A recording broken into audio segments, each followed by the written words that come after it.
നമസ്കാരം, പ്രവാസി മലയാളിയിലേക്ക് സ്വാഗതം. സൗദി തലസ്ഥാനമായ റിയാദിനെ പിടിച്ചുകുലുക്കുന്ന രീതിയിൽ സ്ഫോടനം നടന്നതായുള്ള റിപ്പോർട്ടുകളാണ് പുറത്തുവരുന്നത്.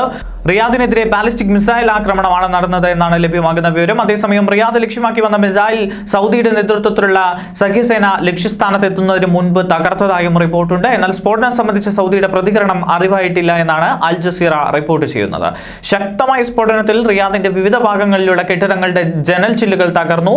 2 തവണ സ്ഫോടന ശബ്ദം കേട്ടതായി പ്രദേശവാസികളിൽ ചിലർ സോഷ്യൽ മീഡിയയിലൂടെ അറിയിക്കുകയുണ്ടായി. സൗദി ഉടമസ്ഥതയിലുള്ള അൽ അറബിയ ടിവിയും സ്ഫോടനം സംബന്ധിച്ച വാർത്ത നൽകുകയും ചെയ്തു. റിയാദിന് മുകളിൽ സൗദി സഖ്യസേനയുടെ ആക്രമണത്തിൽ മിസൈൽ തകരുന്നതിന്റെ എന്ന പേരിലുള്ള വീഡിയോയും സോഷ്യൽ മീഡിയയിൽ പ്രചരിക്കുന്നുണ്ട്. ശനിയാഴ്ച റിയാദിനെ ലക്ഷ്യമിട്ട് വന്ന മിസൈൽ തകർത്തതായി സൗദി നേതൃത്വത്തിലുള്ള സഖ്യസേന അറിയിച്ചിരുന്നു. എന്നാൽ എവിടെ നിന്നാണ് മിസൈൽ വന്നത് എന്ന് സേന വ്യക്തമാക്കിയിരുന്നില്ല. ആക്രമണത്തിൽ തങ്ങൾക്ക് പങ്കില്ല എന്ന് ഹൂതികൾ അറിയിച്ചു. ഇറാഖ് കേന്ദ്രമായി പ്രവർത്തിക്കുന്ന വിഭാഗമാണ് ആക്രമണത്തിന് പിന്നിലെന്നും റിപ്പോർട്ടുകൾ ഉണ്ടായിരുന്നു. ശനിയാഴ്ചത്തെ സംഭവത്തെ തുടർന്ന് നിരവധി വിമാനങ്ങൾ വൈകിയിരുന്നു. അതേസമയം അയൽ രാജ്യമായ യമനിൽ നിന്ന് ഹൂതി വിമതർ സൗദിയെ ലക്ഷ്യമിട്ട് ആക്രമണം നടത്തുക പതിവാണ്. മിസൈൽ ആക്രമണങ്ങളിൽ വിമാനത്താവളം ഉൾപ്പെടെയുള്ളവ സുപ്രധാന കേന്ദ്രങ്ങൾക്ക് നേരത്തെ കേടുപാടുകൾ സംഭവിച്ചിരുന്നു. മാത്രമല്ല, യമൻ വിഭജിക്കപ്പെട്ട അവസ്ഥയിലാണ് ഇപ്പോൾ. ലോകത്തെ ഏറ്റവും ദരിദ്രമായ രാജ്യം കൂടിയാണ് യമൻ. ഇറാൻ പിന്തുണയുള്ള ഹൂതികളുടെ നിയന്ത്രണത്തിലാണ് തലസ്ഥാനം ഉൾപ്പെടെയുള്ള കൂടുതൽ പ്രദേശങ്ങൾ. സൗദി പിന്തുണയ്ക്കുന്ന സർക്കാരിന്റെ നിയന്ത്രണത്തിലും ചില പ്രദേശങ്ങളുണ്ട്. എല്ലാ സമാധാന നീക്കങ്ങളെയും ഇല്ലാതാക്കുന്നതാണ്